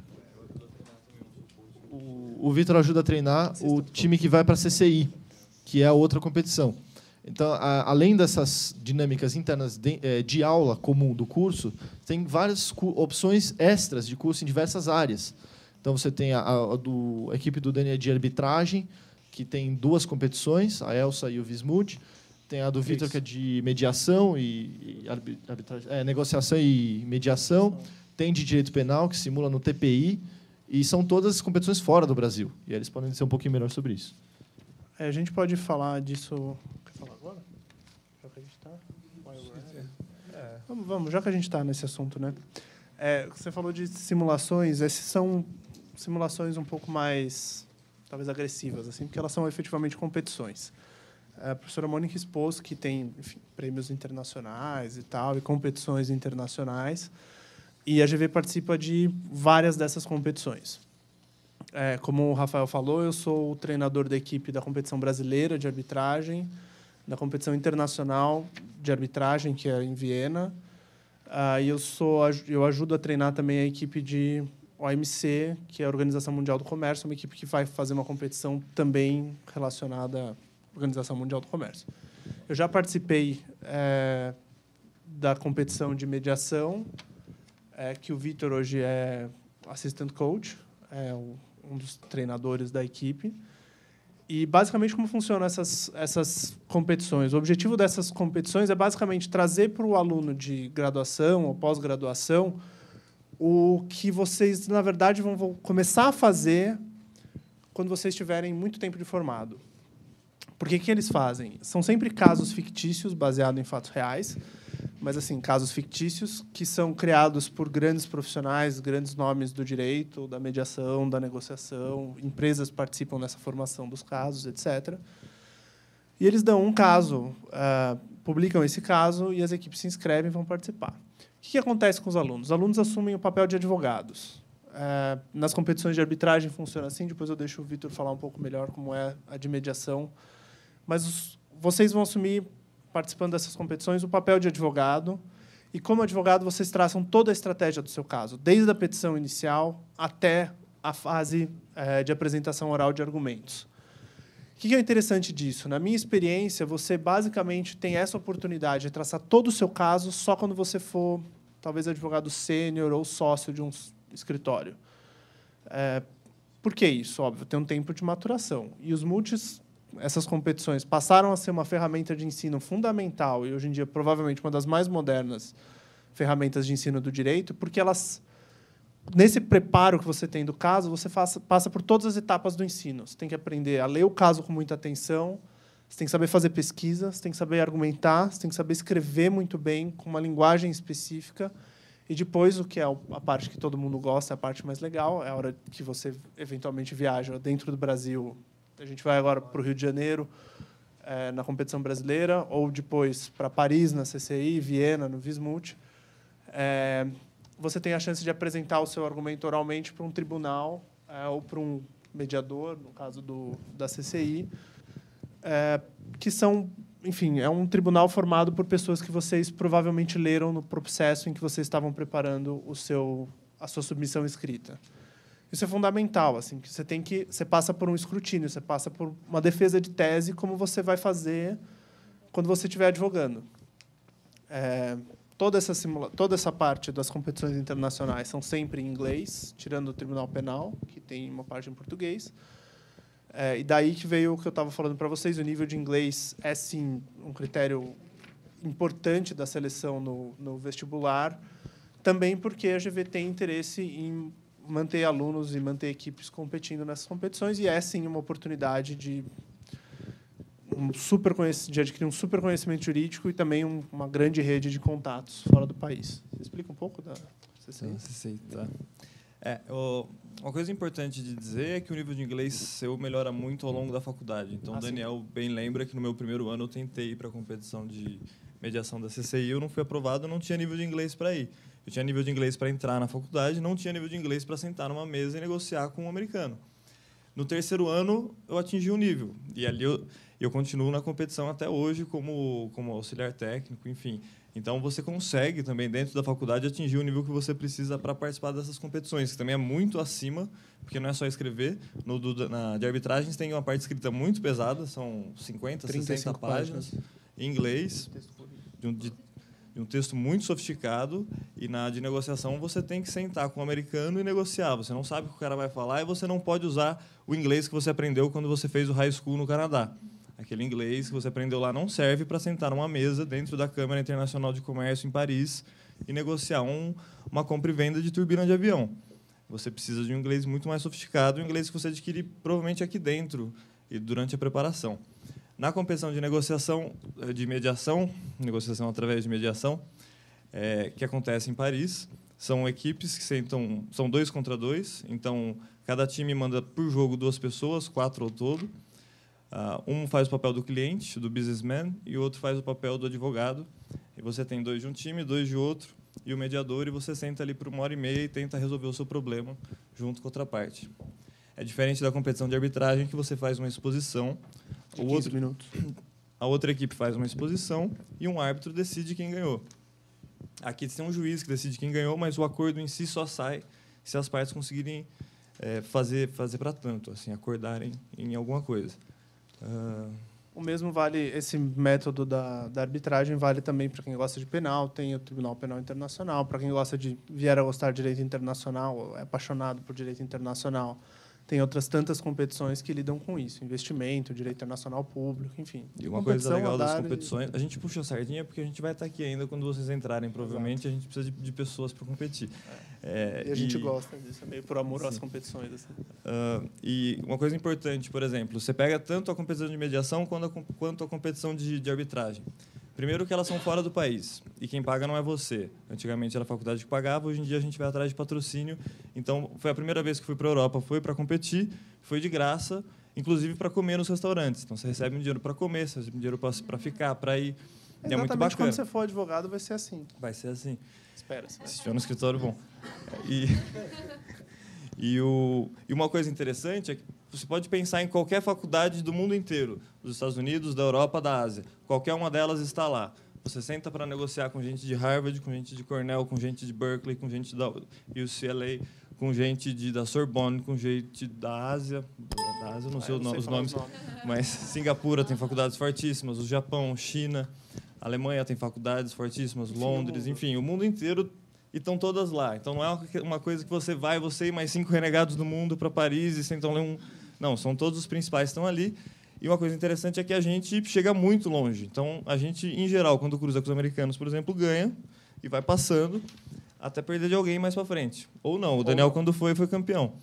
Enfim, então, a gente tem um resultado muito, muito expressivo, mesmo dentro desse pool das melhores faculdades do mundo. São os prêmios internacionais que a gente, enfim, sempre gosta de ter e correr atrás depois, né? Só para responder a dúvida que surgiu aqui antes, a prova de português tem peso 2, e redação e expressão oral tem peso 1. A nota mínima para todas as matérias é 3, nota de corte é 3, exceto para raciocínio lógico-matemático e a de artes e questões contemporâneas, que só não pode zerar. Tá? Mamão com açúcar para matemática, gente. Você tinha uma pergunta. Nessa questão de artes e questões contemporâneas, por terem livros diferentes, por terem filmes e músicas, eles perguntam coisas específicas ou tenta pegar e usar no contexto atual? Essa é uma pergunta que para mim vai ser um pouco difícil de responder, porque o vestibular está mudando agora, tá? Especialmente nessa parte. No meu vestibular eram questões de artes visuais e literatura. Eles pediam a análise de um quadro, por exemplo, ou a análise de um livro, mas não foge muito às análises mais tradicionais. Eu tive aulas sobre isso no cursinho, mas foram aulas sobre isso porque as aulas de livro de cursinhos focados em outras instituições não dão, por exemplo, alguns livros que pedem aqui, porque os outros não pedem. Tem alguns cursinhos que focam, os livros que pedem na USP não dá mais nenhum outro. Mas os cursos normais que promovem análise sobre isso são capazes de te ensinar bastante para poder passar. Eu passei com uma nota boa até, acho que foi um 7. Eu acho que, assim, se não me engano, os livros são os mesmos da FUVEST. Eu não tenho certeza agora se mudou esse ano. Tem os mesmos e tem diferentes também. Certo, mas a base está na FUVEST, deve ter 1 ou 2 a mais, se não me engano. Pelo que eu li do último edital, pode ter mudado agora. O objetivo é o segundo que você falou, é trazer isso ou para o momento atual ou para um momento histórico, situado ele no tempo. A grande diferença desse tipo de prova são as outras artes, são quadros, são os filmes, as músicas, mas que são basicamente, na minha opinião, formas muito mais divertidas de estudar. Você vai pegar um livro, você tem que ler o livro, tem gente que não gosta de ler o livro, etc. Enfim, você pode ver um filme, acho que é Tropa de Elite, né? Tá no... Mudaram de novo? Eu me perco nos filmes, que eles mudam agora. Mas, enfim. Mas você tem lá músicas que você, enfim, reflita sobre a letra daquela música, reflita sobre o que está passando naquele momento histórico e tente trazer aquilo para um outro momento. É basicamente esse exercício de situar como é o exercício que se exige na FUVEST. Se você levar em conta também que algumas... as músicas, por exemplo, eu não estou nem um pouquinho familiarizado, porque não caía no meu tempo. Mas as músicas se encaixam em algum contexto, que, no caso, pode ser tanto artístico como histórico, por exemplo. Então, se você pega uma música da época da Tropicália, aí você começa a associar com ditadura, você começa a associar com contextos, né, sociais e políticos que remontam às aulas de geografia, por exemplo, que remontam aos cursos normais. Então, assim, não é uma análise impossível. E se você pegar, isso tem muito a ver também com como o curso está organizado. Por que isso? No seu primeiro ano, vocês têm aula de artes e direito. Tem uma razão para isso. Artes, o direito, sei lá, pelo menos a minha opinião é isso. O direito também reflete um pouco o panorama social, assim como as artes. Esse é o propósito da prova. E aí depois você vai ter um curso inteiro, é 1 ano ainda, né? Artes e Direito. 1 ano de curso em Artes e Direito para você conseguir entender esse tipo de relação. Não sei se algum de vocês, se vocês acompanham o Estado de São Paulo, mas nesse acompanhamento que a GV está fazendo do julgamento do Mensalão, quase toda semana tem um artigo do professor José Garcês, que trata justamente qual que é a relação desse cenário que a gente está vivendo agora, Mensalão, etc., com algum livro, ou algum quadro, ou algum movimento artístico em um determinado momento. Vale muito a pena ver. Semana passada teve um artigo muito interessante dele. Acho que essa semana também deve ter alguma coisa, senão sempre está colocando... Vocês procurem no Google, vocês vão ver que tem muita coisa legal acontecendo. É mais ou menos esse tipo de relação que se busca num tipo de prova desse quinhão, assim, de artes e... Eu acho que, para resumir, os 2 tipos de abordagem que você citou caem. Cai a abordagem que não leva em consideração o contexto histórico, mas pede para você traçar um paralelo entre um filme e um livro, entre ambos, de repente, na forma de narração, na forma de expor, na forma como os personagens agem, enfim, traçar um paralelo, seja para apontar semelhanças ou diferenças. Como também cai, eu não lembro, mas tem uma música do Chico que cai no vestibular, agora que eu não sei qual é, mas ela claramente reflete o momento histórico que o Brasil estava passando naquele momento. Eu não lembro qual é, mas eu lembro que fica muito nítido. Então, é muito provável que peçam também para fazer esse paralelo com o contexto social, que não estaria fora do como é que chama? A descrição das... Enfim, que está dentro do que o vestibular pode pedir. Então, acho que as 2 formas caem. Mais perguntas? Quem chama essa? Você. Boa tarde. Eu gostaria de saber o quão importante são algumas áreas da psicologia, como expressões e linguagem corporal, inseridas no direito, e se a GV proporciona esse tipo de trabalho. Só porque eu passei o microfone. Eu acho que são muito importantes. Sim, linguagem corporal e tanto a questão da psicologia, por exemplo, no treinamento da CCI para mediação e negociação, isso é grande parte do treinamento, talvez até mais do que o material que vai ser discutido na mesa, é justamente essa parte comportamental. Como você se comporta, como você interpreta o comportamento do outro e como você, enfim, como você age, questões de comportamento.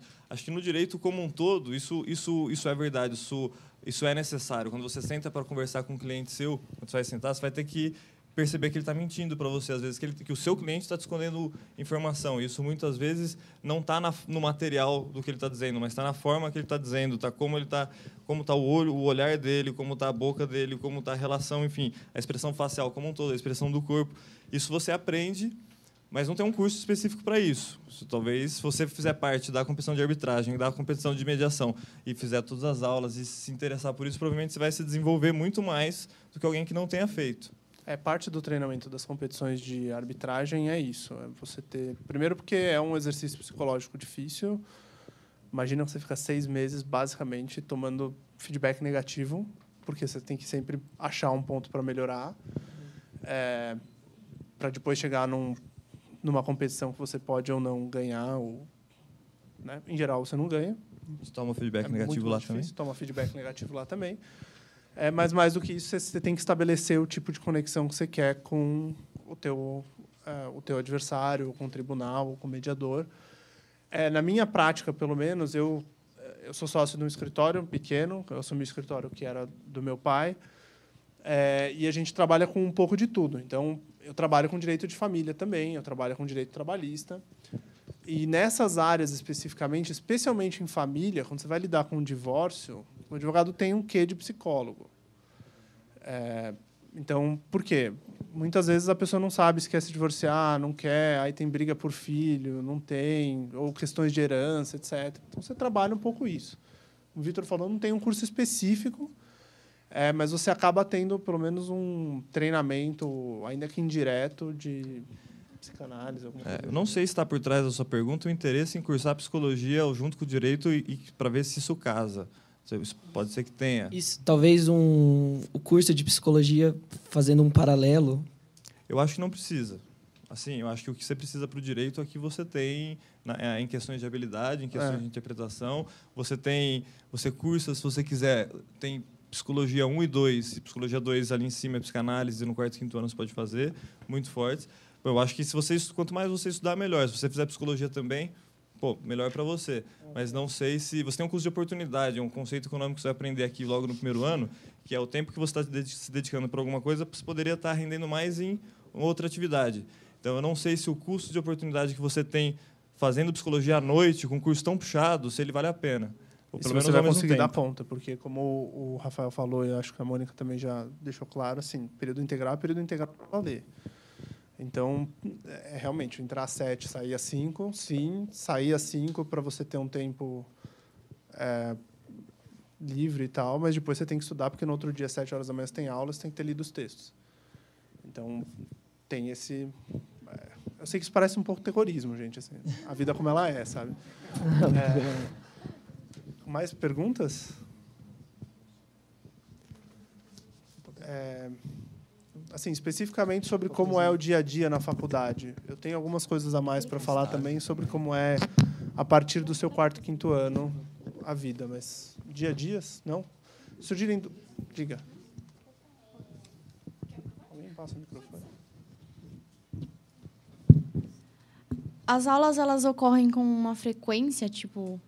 É que nem o colegial ou é dispersa durante o dia? Como assim? Se você tem horário marcado para as aulas? Se tem aulas, por exemplo, se tem espaço vago entre as aulas. Vira e mexe tem. Assim, você tem, sei lá, as aulas vão das 7 às 8h40. Isso é melhor ele falar. A grade é dividida de 2 em 2 horas, né, na verdade. São aulas de 50 minutos, similares à do colegial, só que são duplas. Então, acabam sendo aulas de 1h40. Você esquece que a aula de 50 minutos existe quando você entra na faculdade. Você tem período de 2 em 2 horas, né? Por quê? Você tem 1h40 de aula e 20 minutos de intervalo, se elas forem seguidas.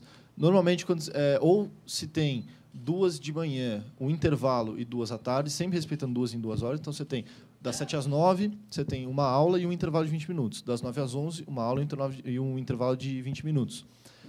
Se for um dia de período integral, aí vai depender da formação da grade. Pode ser ou 3 aulas e um período para almoço, que também é de 2 horas, e acaba sendo de 2h20, porque você tem os 20 minutos da aula anterior, né? Você tem os 20 minutos da aula que acaba, mais 2 horas. E aí tem uma quarta aula. Ou, se não for, você pode ter 2 aulas ou 3 aulas numa manhã. Mas o que facilita é isso. Você tem a grade super bem definida de 2 em 2 horas. As aulas duram 1h40, são 20 minutos de intervalo, se for curto o intervalo. E se for dia de ficar até o final da tarde, vai ter pelo menos um intervalo que vai ter horário para almoço. Dificilmente você vai ter um dia com uma aula às 7 da manhã e umas 3 da tarde, esse espaço no meio disso livre. Normalmente, se for para ser assim, eles jogam a aula para cima e você tem a tarde livre. Para estudar, para outra aula do outro dia. O mais comum é ter, em dias de período integral, 3 ou 4 aulas. E aí, inclusive, o horário pode variar. Às vezes começa às 9. Um dia ou outro por semana pode começar às 9, em vez de começar às 7. Aí você pode variar. Se for período integral, são 3 aulas. Se for ou 4 aulas. E se for um dia em que você não precisa ficar à tarde, pode ser também 2 aulas começando às 9 ou 3 aulas começando às 7 até 12h40. Só para a gente encaminhar também para um dos temas que a Mônica falou que a gente ia comentar. Essa é basicamente a dinâmica que acontece no seu dia a dia da GV nos 3 primeiros anos. A partir do 4º ano, o mundo se abre e você tem direito de escolha. Em que sentido? O 4º ano é um momento um pouco mágico para o aluno da GV, porque você passa a ter muitas opções. É a partir do 4º ano que dá para fazer intercâmbio, que dá para fazer, que em geral os alunos preferem fazer competições, que você pode fazer estágio e que você pode começar a cursar a dupla graduação. Então, assim, o 4º ano vai ser um momento, assim, o final do seu 3º ano é um momento que as pessoas ficam um pouco em dúvida sobre o que você quer fazer e tal. Tem várias opções, todas as opções são sempre muito atrativas, né? Você tem muitas vantagens e algumas desvantagens também para cada uma dessas opções. Qual que é o caminho? E a Mônica já falou um pouco sobre isso, como que é a empregabilidade em termos de estágio. Estágio geralmente é a opção número 1. Por quê? Tem, enfim, 3 anos que você ficou na faculdade ouvindo todos os seus amigos que passaram em outras faculdades falando, nossa, estou começando a estagiar, ou quero começar a estagiar. E aí, como você falou do psicológico, o psicológico começa a pesar e você fala assim, nossa, eu vou ficar atrás no mercado de trabalho, etc. Eu não vou saber aprender tudo que eles aprenderam em 3 anos no meu 4º ano, e aí eles nunca vão me efetivar e minha vida vai ser um fracasso. Não é assim. O 4º ano passa a ser um momento que você tem a opção de fazer estágio. Muita gente vai fazer estágio porque, sim, é um momento importante. Tem gente também que precisa começar a ganhar dinheiro a partir do 4º ano. Vocês viram o valor médio das bolsas, é um valor considerável.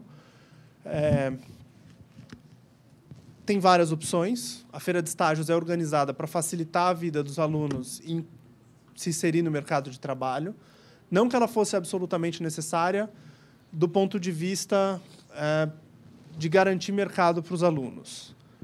Eu, hoje em dia, na Associação de Ex-Alunos, vejo escritórios me mandando quase todo dia e-mail falando assim, preciso de alunos da GV.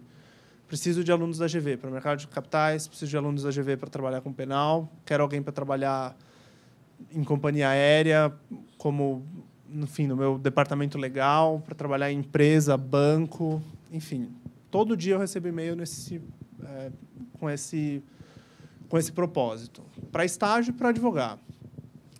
A feira de estágios, na verdade, criou um espaço muito seguro, um pouco surreal, em que vocês têm diversas opções, em que se abre um leque gigante de opções, e as empresas vêm procurar os alunos da GV. Essa é uma grande vantagem. E, mais do que isso, o programa de feira de estágios, que dura a partir do seu 2º semestre, né, no 3º ano, ele é um programa muito legal porque ele te capacita também a fazer entrevistas, a se vender. E, queira ou não, quando você vai fazer uma entrevista de emprego, você basicamente está tentando se vender, certo? Você quer ser contratado. Esse programa ele vai te ensinar como fazer um currículo, vai aplicar a prova de português, tem prova de inglês, você faz as opções que você quer para os escritórios ou empresas ou bancos, enfim. E depois as entrevistas acontecem. Uma parte na GV e uma parte passa a ser fora, junto aos escritórios com os futuros ou potenciais chefes. Essa é uma das opções. Outra opção que o pessoal usa e cada vez mais tem. Você quer falar sobre isso? Ele vai completar, porque ele está vivendo isso. Eu queria só fazer 2 comentários envolvendo quem está vivendo isso agora, né? Primeiro, que aquilo que a professora Mônica falou no meio da apresentação, que os alunos, e também fazendo parte do que você falou, de que a gente sai com essa pressão psicológica de estamos atrasados, com relação ao que ela falou de aprender na prática, as pessoas falam, você aprende direito na prática, porque ela chega no escritório muito cedo. Elas entram no escritório no 2º semestre, no 3º semestre, e aí realmente não dá tempo de aprender. Então, você acaba sendo demandado pelo escritório que você aprenda na marra.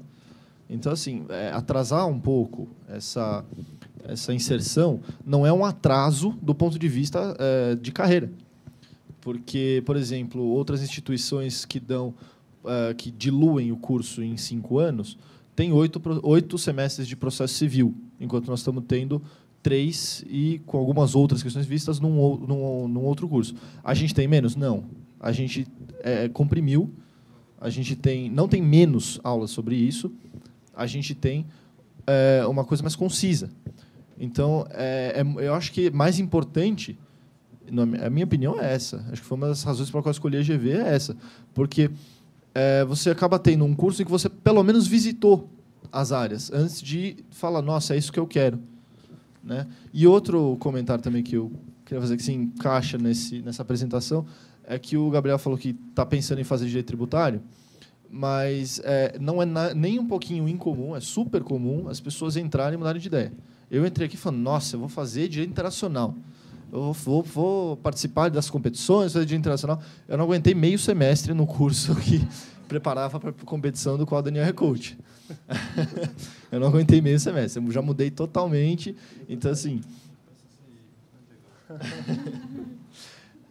não se incomodem se vocês acharem que isso em qualquer lugar. aqui ou em qualquer outra faculdade, vocês entraram na faculdade e falaram, nossa, eu queria muito fazer isso, e aí você para, nossa, mas que saco, não aguento mais fazer isso, nossa, que coisa chata. E aí você começa a gostar de outras coisas naturalmente. Não vejam isso como um problema. Só para passar um panorama das outras opções, e aí a gente volta para perguntas, tá? Também por causa do horário que a gente tem que cumprir. Bom, quais são as outras opções? E aí vai um pouco também de vocês conhecerem os convênios internacionais da escola. Os intercâmbios. Está tudo no site da GV, vocês acham todas as informações sobre escolas parceiras, né, Camila? No site. E no folder que está disponibilizado para vocês, também tem aí. É um programa que muita gente gosta de fazer, é uma oportunidade de você ficar 6 meses fora, estudando fora. A grande vantagem em geral, você consegue equivalência de muitas matérias. Os programas são pensados para você ter isso, ou seja, você não perde 6 meses de estudo. Você não vai voltar para cá e depois ter que prorrogar mais 6 meses. Não. Se você fizer uma grade minimamente jurídica, porque, óbvio, tem cursos em outras áreas fora, você consegue também fazer a sua opção por validar os créditos que você fez lá fora aqui e aí utilizar esse período que você ficou fora como período da sua graduação. Muita gente faz, acho que cada vez mais tem procura por intercâmbio. Ele está também. Você quer falar um pouco sobre isso também? O processo seletivo envolve, basicamente, só para título de curiosidade, envolve a média geral do curso e a média do TOEFL para o inglês. Não tem, infelizmente, equivalências de... Tem muita gente que faz Cambridge, né? Não tem equivalência, tem que fazer o TOEFL. Mas você se inscreve, você concorre com os outros alunos, tanto de graduação como de pós-graduação ou mestrado. Eu estou indo para a Holanda e tem no semestre que vem tem uma menina do mestrado que vai comigo. O que mais que a gente tem de opções aí a partir do 4º ano, no 4º ciclo em geral da faculdade? A gente já falou de estágios, falamos de intercâmbio. Tem uma opção, claro, que você pode começar a fazer antes, mas muita gente também opta por fazer a partir do 4º ano, que é a iniciação científica. Como acho que a Mônica também já falou para vocês podem ver no projeto da faculdade, a GV tem 3 objetivos. Formar o formulador de políticas públicas, o acadêmico e o operador do direito, o advogado, enfim. A iniciação científica é um ótimo ponto se você quiser ter uma vertente acadêmica na sua vida. Por que isso? É a oportunidade que você tem de desenvolver um projeto de pesquisa seu, ou seu isoladamente, ou em conjunto com algum professor, num grupo de pesquisas, num núcleo de estudos, que também é uma outra coisa que a gente tem, e que também cada vez mais a gente vê grupos de estudos por aí aqui na escola, e grupos de pesquisa. Esqueci alguma coisa de 4º ano, 4º ciclo? Quarto ciclo de estágio, dupla graduação. Dupla graduação, alguns alunos... Quer dizer, todo mundo pode tentar fazer também como intercâmbio. As vagas são limitadas, você pode fazer com mais 2 anos. Você está fazendo isso também? Com mais 2 anos, você pode tirar o diploma ou em administração ou em economia. E aí isso vai depender de quantas pessoas de lá para cá estão vindo, que a gente vai mandar mesmo, é uma troca que é feita. E vai depender de você conseguir ser aprovado entre as pessoas que vão poder cursar. E para isso, provavelmente, o que é levado em conta é a nota, média geral do curso até esse momento. O intercâmbio também é nota, mas a nota é uma nota que ela é mais usada, provavelmente, para decidir para onde você vai. Então, obviamente, é muito mais difícil ir para Nova York do que para Venezuela. Você precisa de uma nota maior para ir para Nova York do que para ir para Venezuela. Vai dar concorrência. Venezuela, provavelmente, ninguém nunca foi. Quem quiser ir. Convênio, né? Mas tem um belo curso de gás e petróleo lá, que também ninguém nunca teve interesse, mas... Que mais que a gente pode... Bom, e aí uma outra coisa que preocupou muito, pelo menos os meus pais, quando eu optei por fazer GV, foi, bom, legal, você foi... Eu acho que eu não me apresentei para isso, né? Eu fui da primeira turma. E aí uma grande preocupação que foi, talvez menos para os meus pais, mas para uma boa parte da família, porque meu pai era advogado, uma boa parte da família virou e falou assim, nossa, você vai entrar num curso, você depois de ter feito o Bandeirantes, você vai optar por fazer GV, um curso novo, assim, primeira turma. Eu falei, vou. E aí, nossa, mas como é que vai ser sua inserção no mercado de trabalho e tal? E isso foi um drama até a gente começar a entrar no mercado de trabalho. Como estágio, tinha a feira de estágios.